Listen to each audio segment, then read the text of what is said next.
नमस्कार, मैं हूं अभिषेक पांडे और हमारे इस खास कार्यक्रम चाय की चुस्की में आपका स्वागत है। इस वक्त हम हैं धमतरी विधानसभा के क्षेत्र में और यहां की चाय दुकान पर हम यहां के आम लोगों से बात करेंगे कि यहां के चुनाव के मुद्दे क्या हैं, नेताओं का प्रदर्शन कैसा है और कौन कौन से उम्मीदवार जो हैं मैदान में उनकी स्थिति क्या है। सबसे पहले बात करेंगे धमतरी के जो व्यवसायी हैं उनसे। आप बताइए कि धमतरी में ये 2023 का विधानसभा चुनाव किन मुद्दों पर लड़ा जाएगा?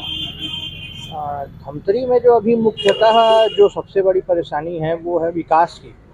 विकास इंफ्रास्ट्रक्चर को लेके, जैसे औद्योगिक वार्ड है, बस स्टैंड है और ड्रेनेज सिस्टम है और भी अन्य रोड। ये मुद्दे तो पिछले चुनाव में भी थे। हाँ, लेकिन वही आज भी हैं और उसी का दुख है कि हमको मजबूत नेतृत्व नहीं मिल पा रहा है। और अभी जो चुनाव में घोषणा हुई है दोनों प्रमुख पार्टियों के द्वारा, तो ऐसा फिर लग रहा है कि धमतरी फिर बहुत 5 साल पीछे जाने वाला है।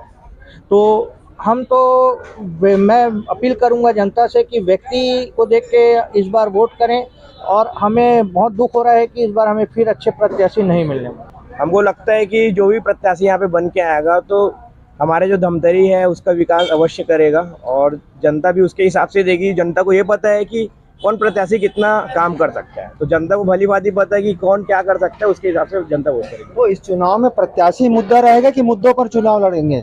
प्रत्याशी पर वोटिंग होगी कि मुद्दों पर वोटिंग होगी? मुद्दों पर ही वोटिंग होगी।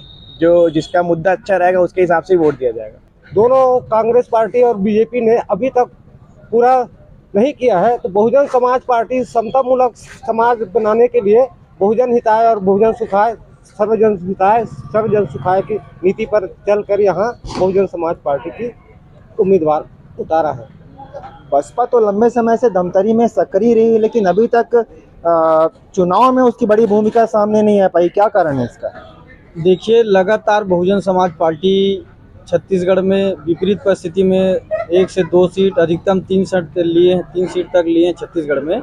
और हमें वर्तमान में छत्तीसगढ़ में 2 विधायक है, 6 से 7 जगह हम लोग सेकंड नंबर में आए हैं।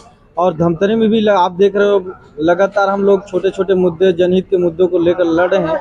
और इस समय भी धमतरी में हम ऐसे प्रत्याशी उतारे हैं। कुरुद में तो ऐसे हमारे पिछड़ा वर्ग का भाई है, लगभग उस समाज के 14-15 हज़ार वोट है। नामांकन भरने के लिए पैसा नहीं है, ऐसे गरीब मजदूर कैंडिडेट हम लोग लालचंद पटेल को उतारे हैं। और धमतरी में भी आप देखो 2009 में जो किसान आंदोलन हुआ था, सिहावा चौक में चक्का जाम जो हुआ था, उसमें वहाँ किसान आंदोलन का प्रमुख भूमिका निभा रहे थे घनाराम साहू। और अविवाहित है, पढ़ा लिखा है, ग्रेजुएट है, ऐसे को हम लोग मैदान में उतारे हैं। और निश्चित है किसान आंदोलन की वजह से आज सरकार मजबूर होकर किसानों को उपज का डबल दाम दे रहे हैं। और हम लोग विकास के मुद्दे को लेकर शिक्षा, स्वास्थ्य, रोजगार, आप देख रहे हो सरकारी अस्पताल का बुरा हाल है। आज के पोस्टमार्टम कराने के लिए स्थायी स्टाफ नहीं है। आज पोस्टमार्टम कराने के लिए गरीब व्यक्ति आते हैं जिला मुख्यालय में, तो 1000 से 1500 रुपया हम उसको पेमेंट करते हैं, तब पोस्टमार्टम करते हैं। जबकि सरकार को चाहिए कि स्थायी व्यवस्था करे, फेरबदल करने का उनको अवसर मिलता रहता है, चाहे वो पीएससी जैसे मुद्दे के रहे और चाहे स्थानीय मुद्दा भी रहे।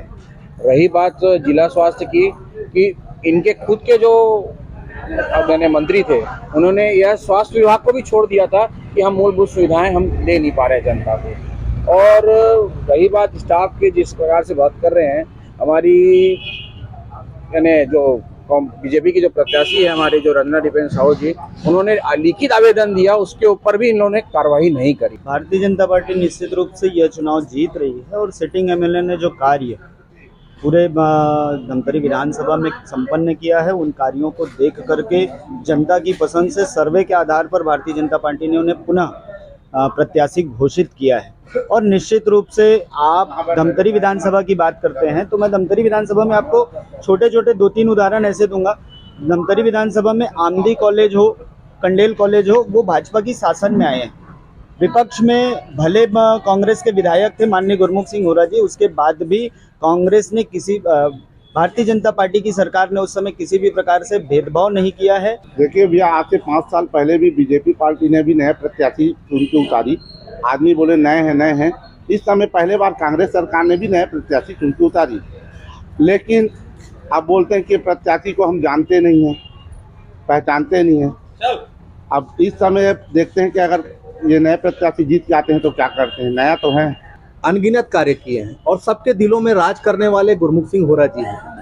वर्तमान में भी सारे सर्वे में, चाहे वो दिल्ली के सर्वे हो, चाहे वो प्रदेश कांग्रेस के सर्वे हो, चाहे वो राहुल गांधी जी के सर्वे हो, ये सारे सर्वे में माननीय गुरमुख सिंह होरा जी का नाम था। मैं तो आपको शुरू में ही बताया, मुझे तो दोनों कमजोर लग रहे हैं और फिर धमतरी गर्त में जाने वाला ऐसा दिख रहा है, क्योंकि जो कांग्रेस पार्टी के उम्मीदवार हैं, हम खुद आपके साथ कितने सालों से आज सक्रिय रूप से हैं, लेकिन हम उनको नहीं जानते हैं।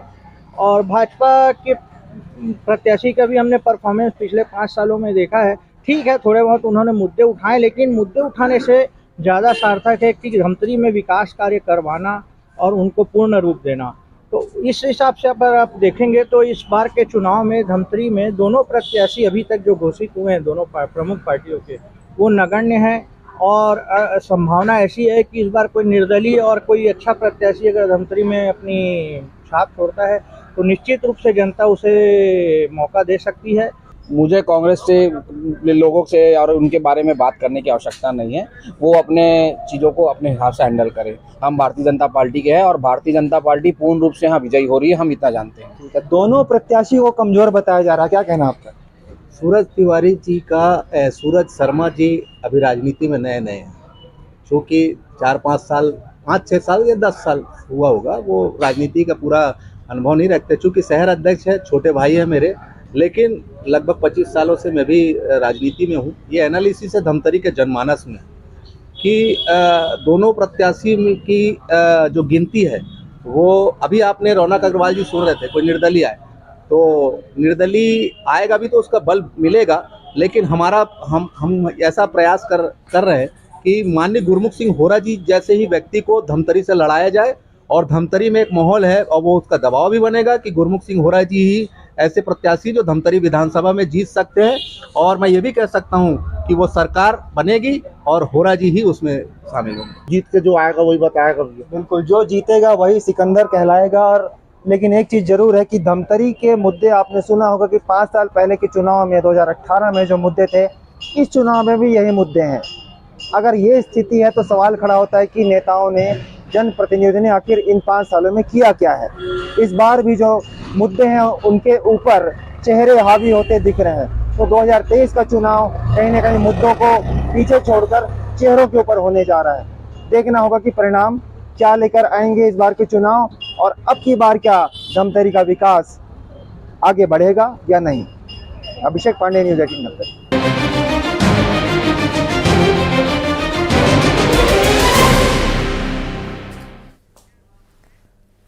और चुनावी खबरों पर एक बार फिर से चर्चा करेंगे। आज अमित शाह अपने मध्य प्रदेश के दौरे के दूसरे दिन में पहुंचे हैं खजुराहो, जहां पर पहुंचकर पार्टी कार्यकर्ताओं के साथ बैठक ली है। आगामी चुनाव को लेकर रणनीति उनकी तरफ से तैयार की गई है। तो खजुराहो की ये तस्वीरें उस वक्त की जब केंद्रीय गृह मंत्री अमित शाह यहां पर पहुंचे। खजुराहो में पहुंचकर पार्टी कार्यकर्ताओं से 1-to-1 चर्चा उनकी तरफ से हुई है। वरिष्ठ बीजेपी के नेता, मध्य प्रदेश बीजेपी के नेता मौजूद रहे।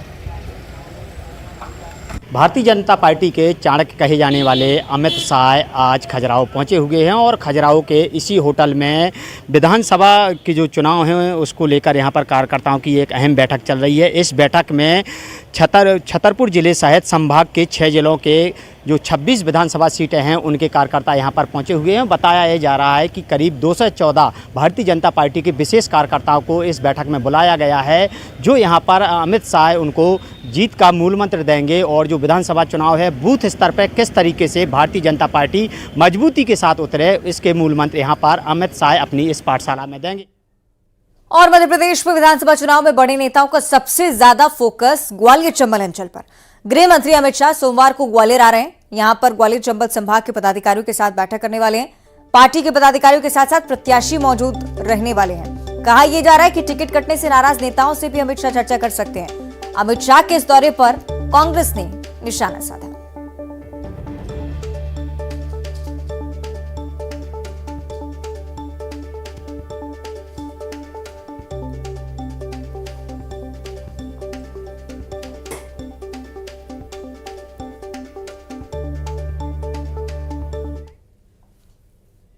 आगे बढ़ते हैं। मुरैना से अगली बड़ी खबर, जहां दो गुटों में जमकर मारपीट हुई है। पुरानी रंजिश को लेकर मारपीट की खबर सामने आई है। जमकर लाठी डंडे चले हैं। संजय कॉलोनी का ये मामला हम आपको बता रहे हैं। मारपीट का वीडियो अब सामने आया है। जांच में पुलिस भी लगातार जुटी हुई है।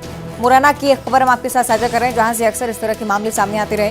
पुरानी रंजिश या जमीनी विवाद को लेकर लाठी डंडे चलना मुरैना में मानिए आम बात हो गई है। एक बार फिर से ये तस्वीरें आपकी टीवी स्क्रीन पर, न सिर्फ पुरुष बल्कि महिलाएं डंडे हाथ में लेकर यहां पहुंची।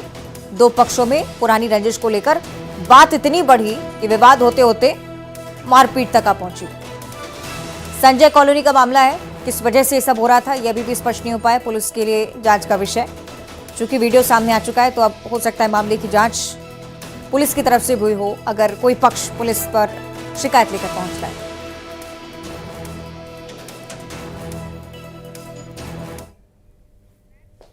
और अगली बड़ी खबर कांकेर से आपको बताएं, जहां नक्सलियों की बड़ी साजिश नाकाम हुई है। 2 आईईडी के साथ 2 नक्सली गिरफ्तार हो चुके हैं। आपको बताया कि सुरक्षा बलों को निशाना बनाना चाहते थे, लेकिन उसी दौरान फौरन आईईडी प्लांट करते वक्त दोनों नक्सलियों को गिरफ्तार कर लिया गया। सुरक्षा बलों की तरफ से एक बार फिर से नक्सलियों की नापाक कोशिश को कहीं ना कहीं खत्म करने की ये बड़ी कवायद, नक्सलियों की बड़ी साजिश नाकाम होती हुई। कांकेर से खबर हम आपको बता रहे हैं। आईईडी प्लांट करते वक्त दोनों नक्सलियों को सुरक्षा बलों ने पकड़ लिया।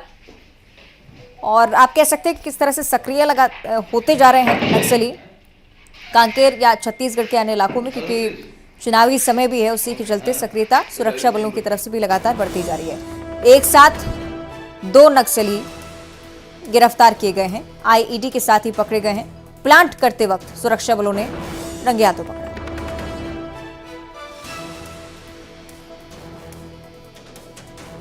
कांकेर से खबर हम आपको बता रहे हैं। नक्सलियों की सक्रियता भी तमाम सवाल खड़े करती हुई। चुनावी समय में खास तौर पर जरूरी होता है कि सुरक्षा बलों की तरफ से चौकसी बढ़ाई जाए, और इसी का ये नतीजा कि आईईडी प्लांट करते वक्त दोनों नक्सलियों को सुरक्षा बलों ने पकड़ लिया है। जवानों को निशाना बनाते हुए आईईडी प्लांट की जाती है। इससे पहले भी छत्तीसगढ़ में कई बड़ी घटनाएं इस तरह की हो चुकी हैं।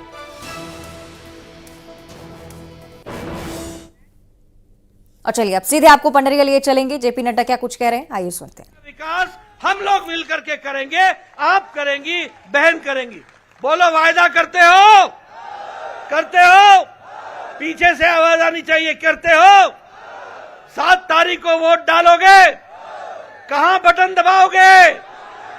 कहां बटन दबाओगे? कहां बटन दबाओगे? कमल को जिताओगे? भावना बहन को जिताओगे? बहुत बहुत धन्यवाद, बहुत बहुत धन्यवाद। जय भारत, जय छत्तीसगढ़। धन्यवाद। छत्तीसगढ़ के पंडरिया से आपने देखा जेपी नड्डा को, मिशन छत्तीसगढ़ पर लगातार डटे हुए हैं।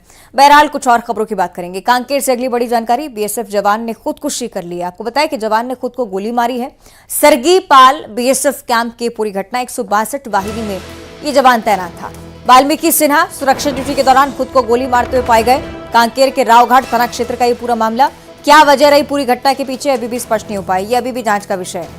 कांकेर से खबर है, बीएसएफ के जवान ने खुद को गोली मार ली है। अवसाद वजह हो सकता है कि कुछ अन्य कारण भी हो, हालांकि ये जांच का विषय है।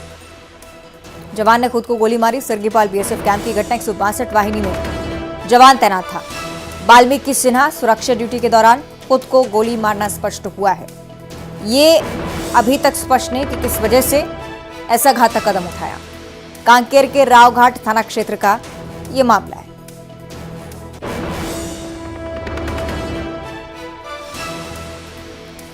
कांकेर से खबर हम आपको बता रहे हैं, जवान ने खुद को गोली मार ली है।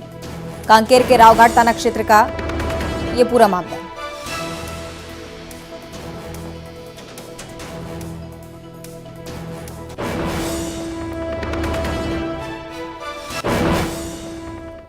चुनावी समय तमाम ऐसी खबरें जो कि दिलचस्प होती जा रही हैं। सीएम शिवराज सिंह चौहान चुनावी सभा करने पहुंचे थे और इसी दौरान गुल्लक के पैसे लाडली लक्ष्मी ने बहनों ने दिए हैं मुख्यमंत्री शिवराज सिंह चौहान को।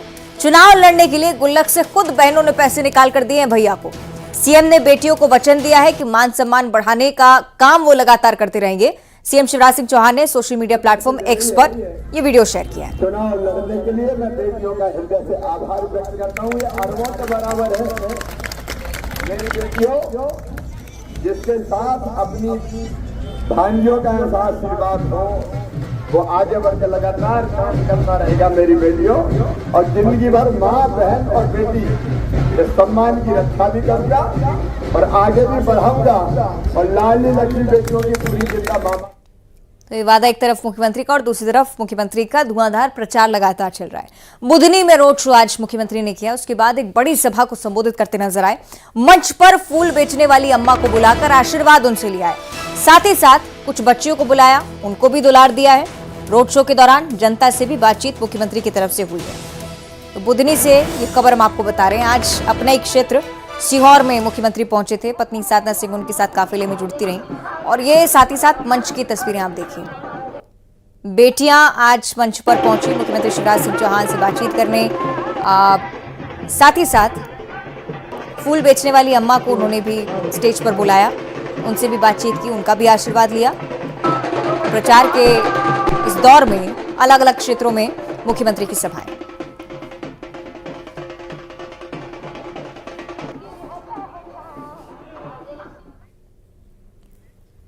और भोपाल में बीजेपी के नेता विश्वास सारंग का अनोखा अंदाज देखने को मिला है। जनसंपर्क के दौरान भाजपा उम्मीदवार विश्वास सारंग ने पापड़ बनाए हैं। नरेला के वार्ड 40 में जनसंपर्क के दौरान सारंग ने मैदे और चावल के पापड़ बनाए। चुनावी समय पापड़ बेलने पड़ रहे हैं, कई बार आप संकेत के तौर पर भी इसे देखते हैं, लेकिन इस दौर विश्वास सारंग जब जमीनी स्तर पर पहुंचते हैं इसी प्रकार के अंदाज में नजर भी आते हैं। तस्वीरें आप देखिए, पापड़ बनाए हैं उन्होंने। नेता कैसा हो,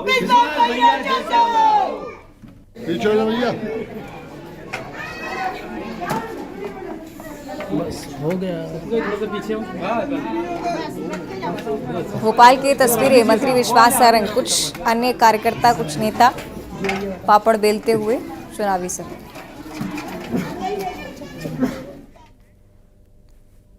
ओरछा की अब बात करेंगे। राम राजा मंदिर में दर्शनों के समय में बदलाव किया गया है। ये खबर आपके लिए जानना महत्वपूर्ण अगर आप ओरछा जा रहे हो। यहां पर पहुंचने वाले श्रद्धालुओं को अब राम राजा सरकार सुबह 9 बजे से दर्शन देंगे। आज से इसकी शुरुआत भी हो गई है।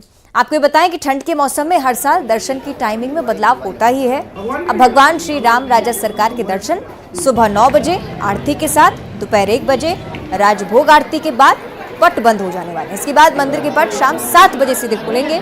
रात 9:30 तक शयन आरती के बाद मंदिर के पट बंद हो जाएंगे।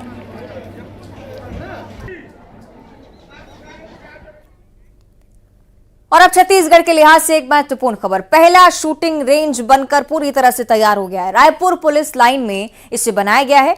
10 मीटर राइफल पिस्टल शूटिंग की ट्रेनिंग यहां पर दी जाएगी। ये शूटिंग रेंज पुलिस के साथ ही खिलाड़ियों के लिए भी काफी मददगार साबित होने वाला है। हथियार धारकों को हथियारों के रखरखाव के बारे में भी यहां पर बताया जाना है।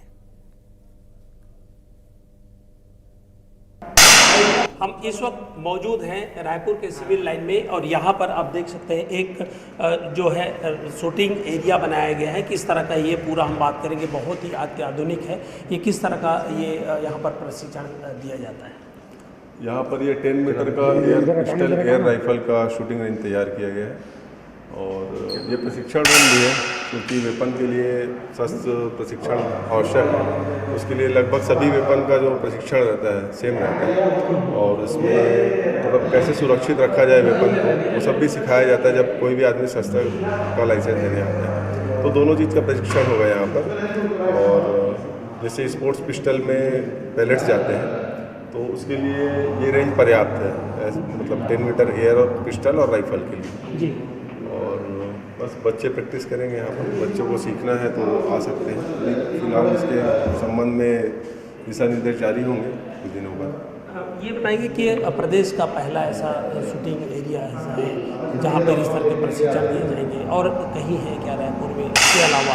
तो प्राइवेट तो एकेडमी है, और शासकीय तौर पे तो ये पहला ही है। पुलिस विभाग में जो 10 मीटर का स्पोर्ट्स एयर पिस्टल का ये तो पहले ही नहीं। ये बिल्कुल ये है वैभव मिश्रा सर, और जिस तरह से यहाँ पर ये अच्छी व्यवस्था की गई है, इससे जो एयर पिस्टल की जो प्रतियोगिताएं होते हैं, जो राइफल के जो प्रतियोगिता होते हैं, तो उन्हें काफ़ी फ़ायदा मिलेगा क्योंकि खिलाड़ी हैं उन निखरेंगे। साथ ही साथ पुलिस विभाग से भी जो खिलाड़ी हैं वो इस तरह की प्रतियोगिता में हिस्सा लेते हैं, तो ये काफ़ी फायदेमंद कहा जा सकता है। और बड़ी बात यही है कि प्रदेश का पहला ये इस तरह के शासकीय जो शूटिंग एरिया है जो बनाया गया है, जहाँ पर अब प्रशिक्षण है वो दिया जाएगा। साथ ही साथ ये भी जानकारी दी जाएगी कि लोग अपने हथियारों को, अपने वेपन्स को कैसे सुरक्षित रखें। कैमरा पर्सन इमरान कुरैशी के साथ युगल तिवारी, न्यूज़ 18 रायपुर।